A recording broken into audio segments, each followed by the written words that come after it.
Going through some of the top draft prospects ahead of the NFL scouting combine that are going to upgrade the Buccaneers defense and allow them to be as competitive as we believed they would be last season.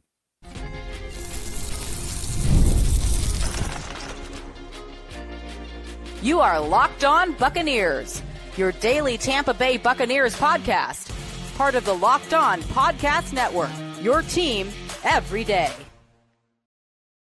What's up, and welcome into this episode of Locked On Bucs, your daily podcast covering the Tampa Bay Buccaneers, part of the Locked On Podcast Network, now the #1 sports podcast network. I'd like to thank you for making Locked On Bucs your first listen or view every day. I am your host, James Yarcho, writer over at Bucs Report. I have covered the Buccaneers for over a decade, and I am here with you every Monday through Friday along with the everydayers. And for that, I want to share my appreciation for your continued support of the show. Today's episode is brought to you by FanDuel. Use your profit boost on an NBA future and get entered in for your chance to win a trip to the NBA Finals. Play your game with FanDuel, the official sports betting partner of the NBA.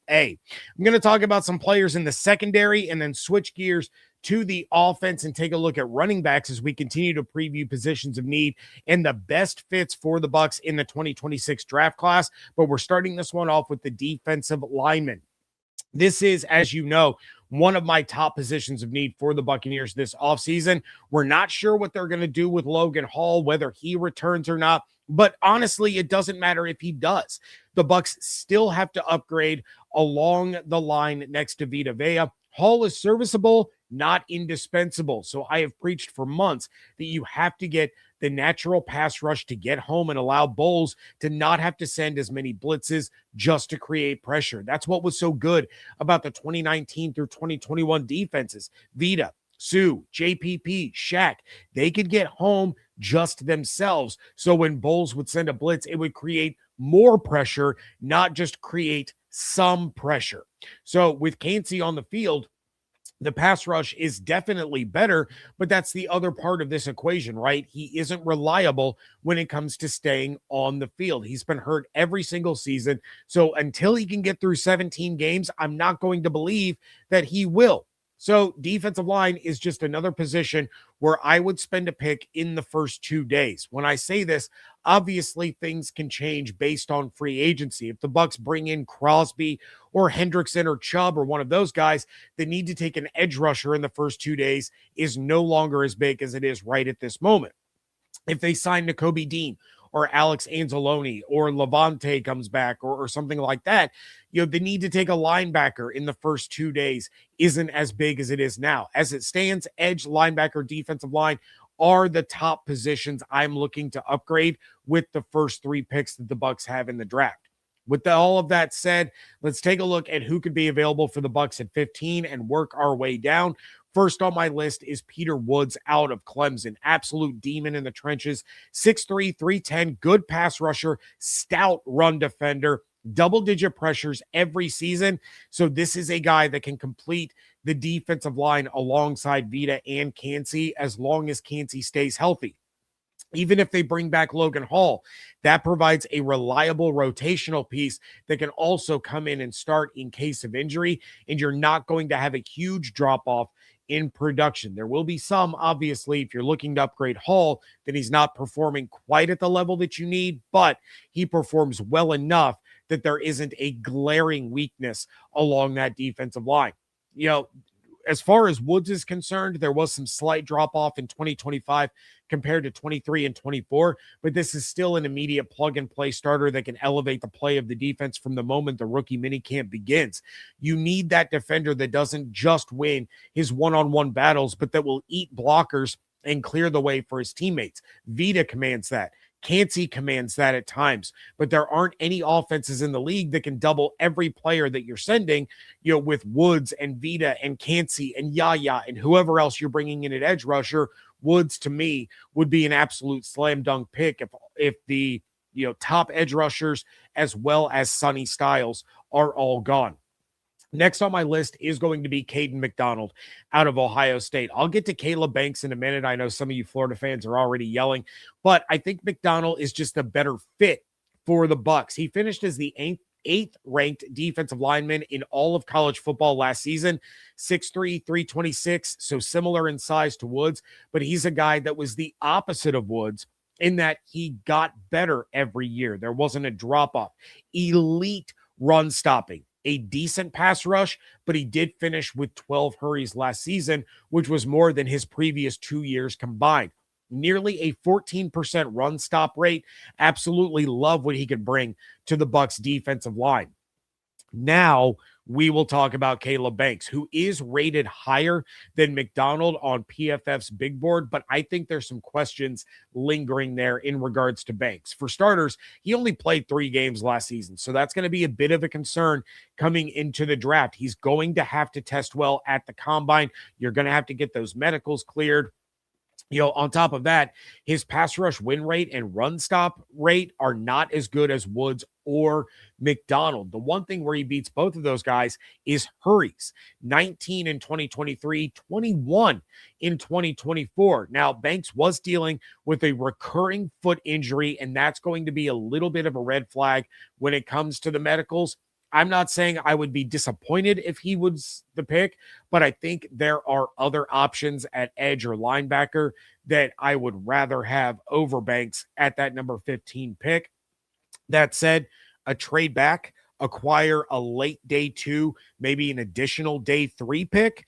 Now you're talking my language. Now I can get behind this as a first round prospect rather than just straight up taking him at 15. Next on my list, and I'm going to move to day 2 of the draft, I really, really like Skylar Gill-Howard out of Texas Tech. Again, some injury concerns there. He only played 7 games last season because of an ankle injury that did require surgery. So again, those medicals, the combine measurables, all that stuff that we're going to see this week, those are really, really important. He should be fully recovered by the time rookie minicamp rolls around, but Gill-Howard was an absolute force during his time with Texas Tech. One of the best pass rush grades in the class and a pass rush win rate of 14.4%, while also being one of the better run stoppers in this defensive line class. He's as well-rounded of a defensive lineman prospect as you're going to find, and he's projected to go in the late 2nd to early 3rd round. So this is, again, a potential trade back scenario, pick up an additional pick, and you can still snag him later in the 2nd round. And he's falling because of the injury concerns, but also because of the size.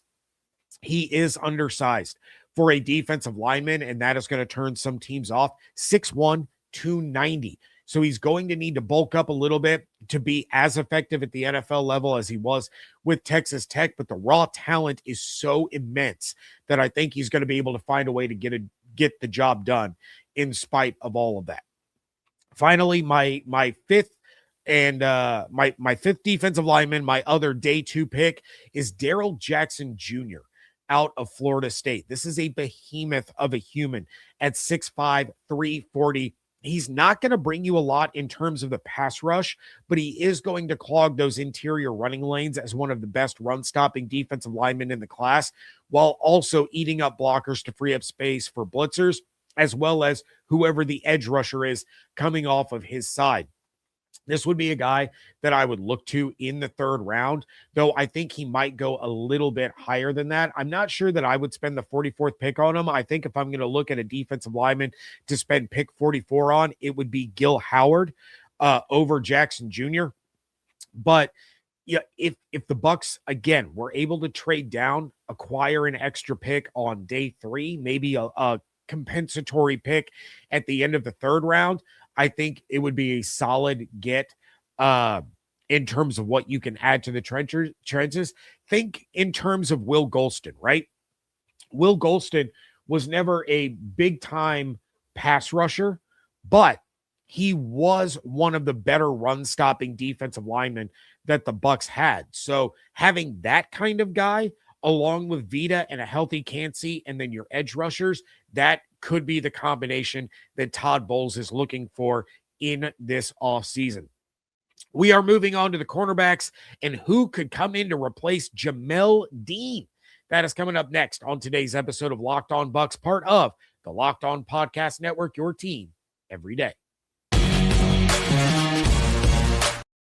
Tax season doesn't have to take over your life. This year, TurboTax is making it easier than ever to just hand things off and move on with your day. With TurboTax Full Service, you can have your taxes done for you by a trusted local expert, start to finish, without the stress or the guesswork. Instead of spending hours trying to figure out forms, you can just meet with a local TurboTax expert in person or even connect online, and they will handle everything from W-2s to self-employment forms and work to get you every deduction. You can upload your documents, go about your day, and then get updates right there in the TurboTax app. I have been a dedicated TurboTax user since I started doing my taxes, and I've stayed with them because of how easy and seamless they make everything, and because they always ensure that I never miss out with their expert help. For a limited time, you can have your taxes done by a local TurboTax expert for just $150 all in if a TurboTax expert didn't file for you last year. Just file by February 28th. Take taxes off of your plate and get back to your life. Visit TurboTax.com/local to book your appointment today. Thank you again for making Locked On Bucs your first listen review every day. And thank you for making Locked On the #1 sports podcast network. If you haven't already, check out the Everydayer Club and the All Access tier. I will have all access exclusive only episodes coming out of Indianapolis and the scouting combine this week. So you all access members, you're going to have to keep an eye out for that. All right. We know that the Bucs are in need of a corner, right? The question is, where are they willing to spend the capital to get one? You heard David Shealy of 10 Tampa Bay last week say that he wants to see them address free cornerback in free agency. You take a look, Jamel Dean is likely gone. So are they going to roll with what I assume was the plan for this season when they drafted Benjamin Morrison and just start him opposite of Zion McCollum? Or are they looking for someone to compete with the two of those guys for a starting job after Morrison's rookie year was riddled with injury and McCollum took a step back in terms of his play and production? My guess is they're rolling with Mo and Mack as their corners while looking for reliable depth and then a potential starter in 2027 in case one of those two either goes down or just doesn't play up to the level that the Bucs need.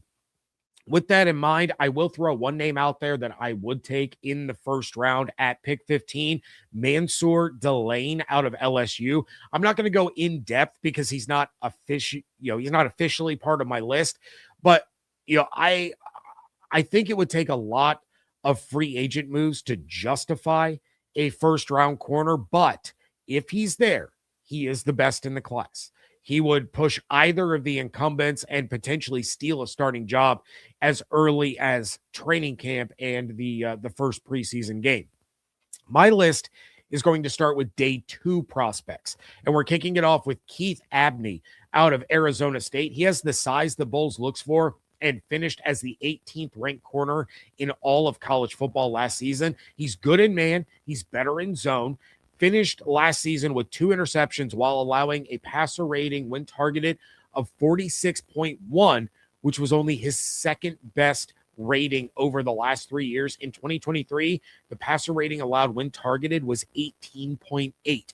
32 receptions allowed on 72 targets for just 321 yards and 0 touchdowns. That is absolutely outstanding. He's not the ball hawk type player that Bulls talked about last offseason, but he is a guy that is not going to give up the big play. He isn't going to allow a lot of completions, and he's a player that you can leave on an island, and he's going to take care of business. As a day 2 pick, he would compete for a starting job in camp and have a shot at overtaking either Benjamin Morrison or Zion McCollum based on either injury or underperformance. Next up, Keontae Scott out of Miami, and I think he's about to start rising up draft boards. He's projected in the second round right now, but this guy is an insane talent. He has no business being this low. This is a guy I could see sneaking into the back end of the first. He finished 10th in all of college football last year among corners and was a key part of the defense that got Miami into a national championship. A passer rating allowed of just 69.9. He was targeted 56 times, allowed 39 receptions for 332 yards, no touchdowns, and snagged 2 interceptions. The other really good thing about him, which is something that the other corners on this team can learn from, is that he is elite among the corners in this draft class at run defense. He is a sure tackler, as you're going to find, and that is an area that both Mac and Mo struggled with last season. Scott has shown flashes of being a locked and loaded CB1, though he does still have some room for growth before he reaches that potential. There is a little bit of development that's needed there, but this is another player that the Bucs could take, and he's not going to sit on the sideline for very long. He's going to prove himself to be far too valuable to this defense, to not get on the field.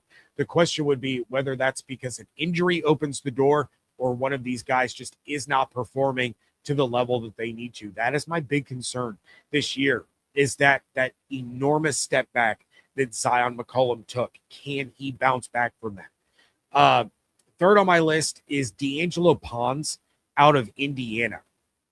I will say he's a little small for a Todd Bowles defense. We know Todd Bowles likes the taller, longer corners.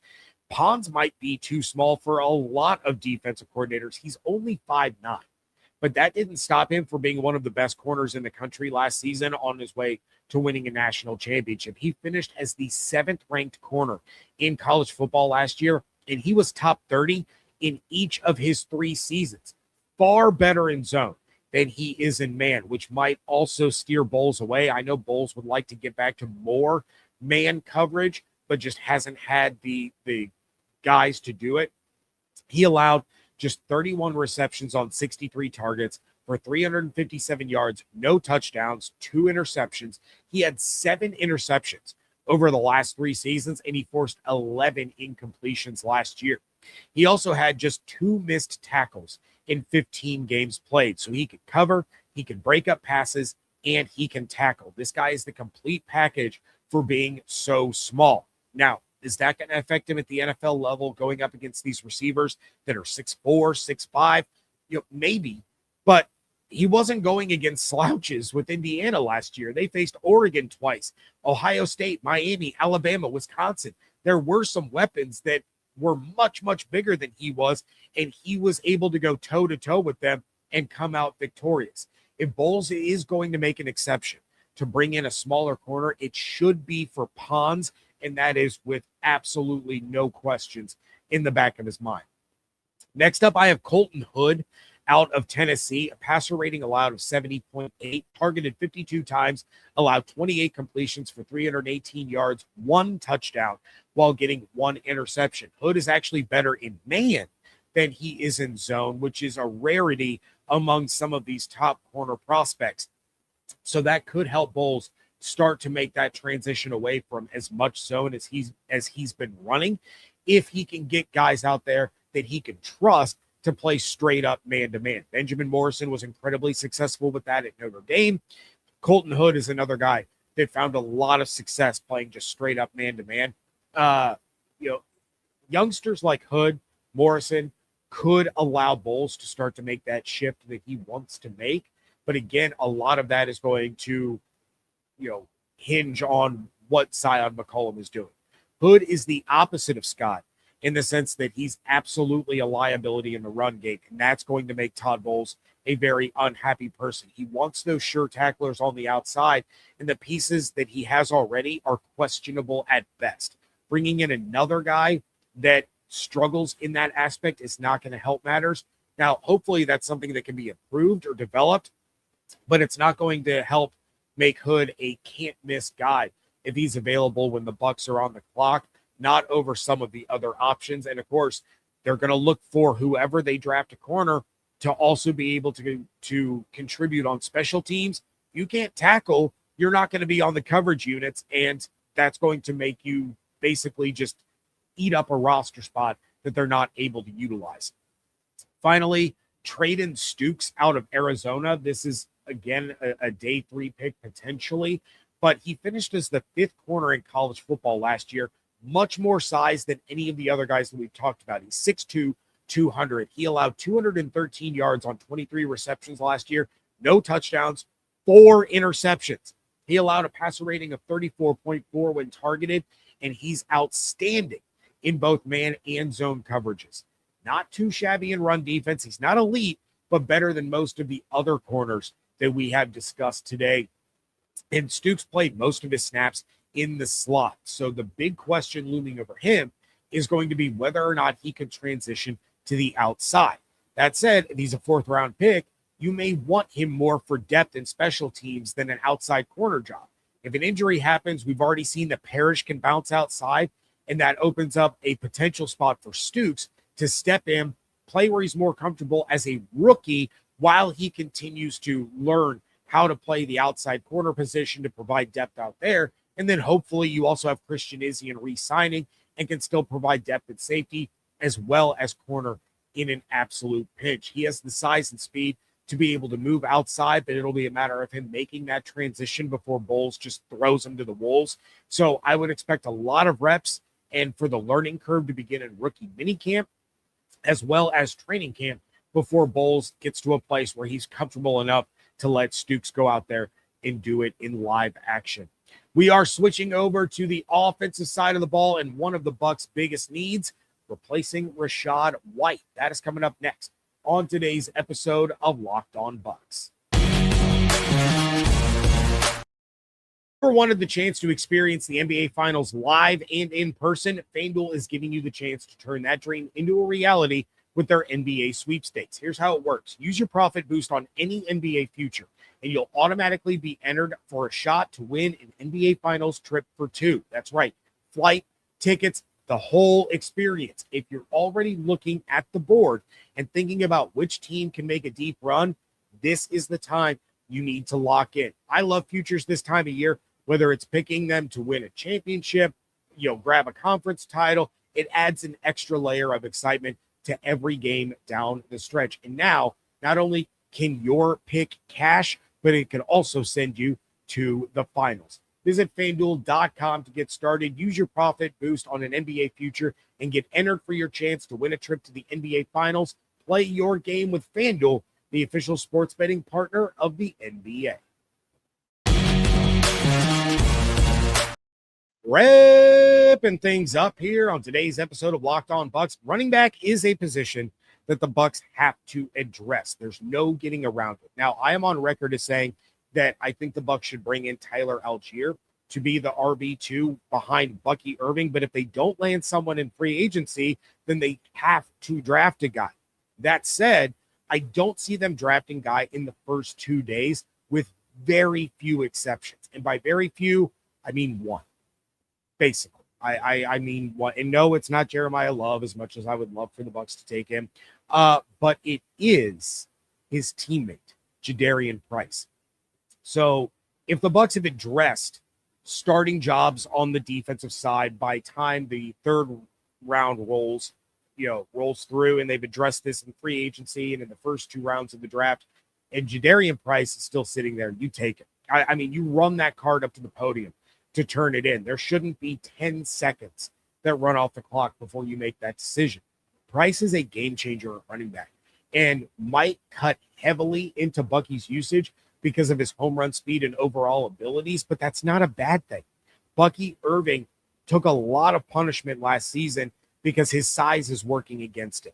He needs somebody that can take a little bit more of the load than what we saw. He needs to be a 60 to 65% snap guy, not a 75 to 80% snap guy.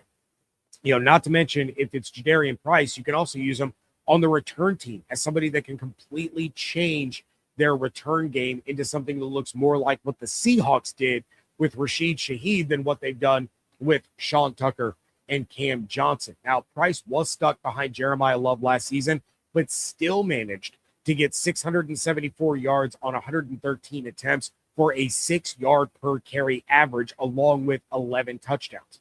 Over the last 3 years, Price averaged over 6 yards a carry at Notre Dame with nearly 4 yards per carry after contact. He wasn't used much as far as a pass catching back is concerned, only 7 targets, but he caught 6 of them for 87 yards. So this is a guy that can completely change the landscape of what a Bucs running back duo can look like.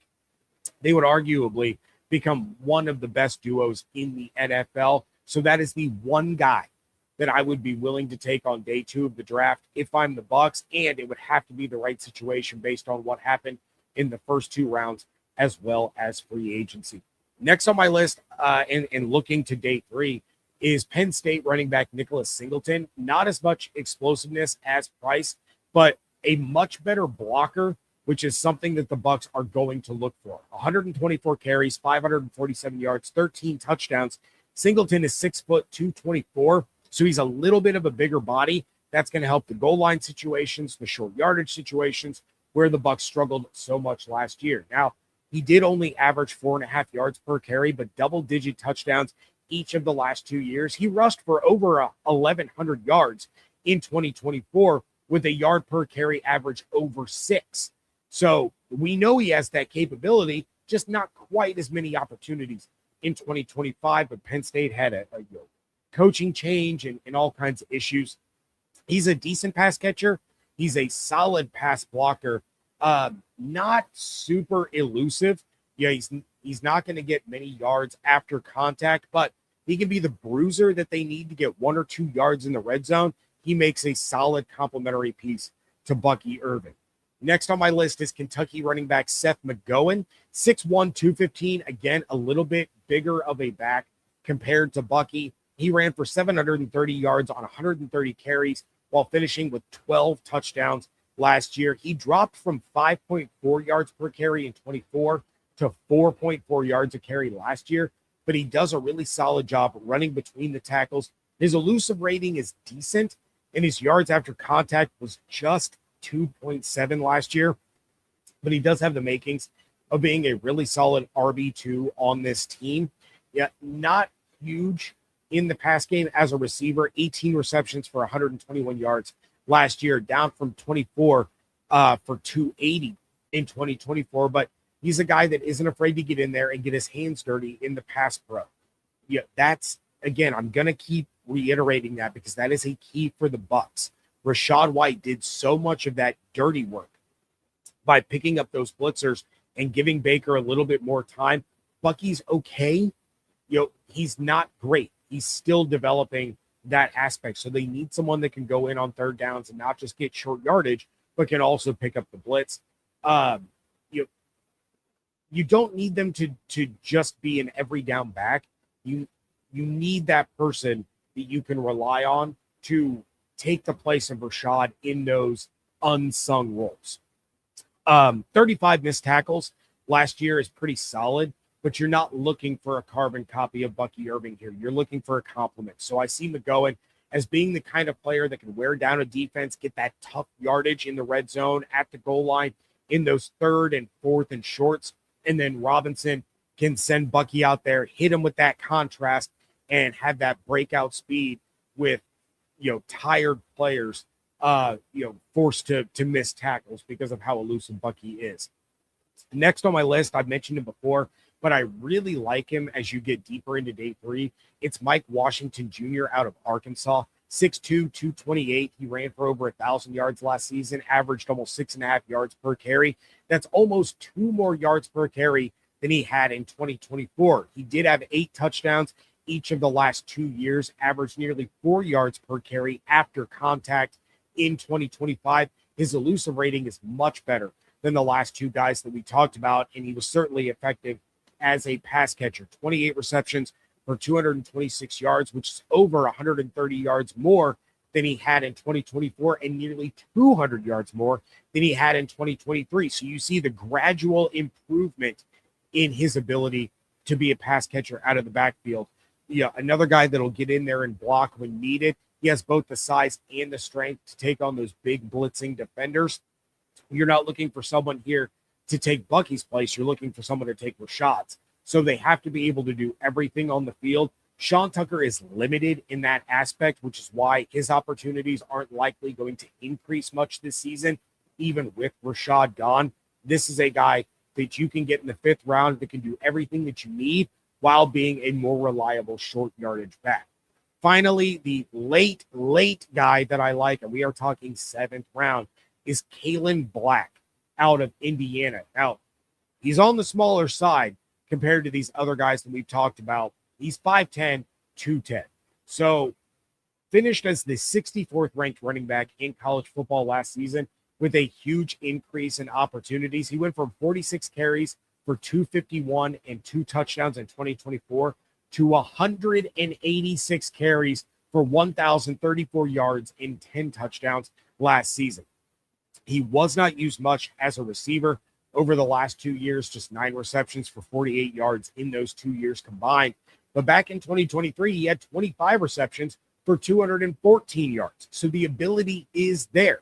His elusive rating isn't great, but he gets about 3.5 yards after contact on average. The problem I have is the size. This isn't going to do much to upgrade your short yardage situation, and he isn't much of a pass blocker. So unless the Bucs see some traits where they feel that he can develop into that kind of back, then you are still going to be using Bucky more in those situations, which increases his snap count, which is not what you want to do.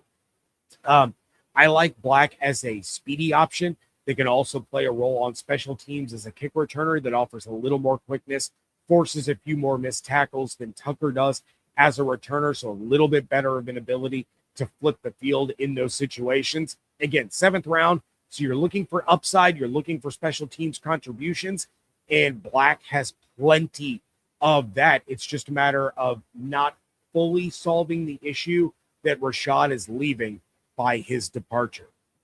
That is going to do it for this episode. Please check out everything going on Twitter at Locked On Bucs, at @JYarcho_Bucs, Instagram and TikTok at Locked On Bucs in both of those places. Subscribe on YouTube with the notifications turned on, as well as wherever you get your podcasts. Become an all-access member, an Everydayer Club member. You can click the link in the show notes or go to lockedonbucs.supercast.com. You want to support the show, but you don't want to join the Everydayer Club, it's real simple. Like this episode on YouTube, leave a 5-star review wherever you get podcasts. It does help other Buccaneers fans find the show. Hope you all have an absolutely outstanding day. Stay safe, stay healthy, fire the cannons. I want to thank you so much for joining me right here on Locked On Bucs, part of the Locked On Podcast Network, your team every day.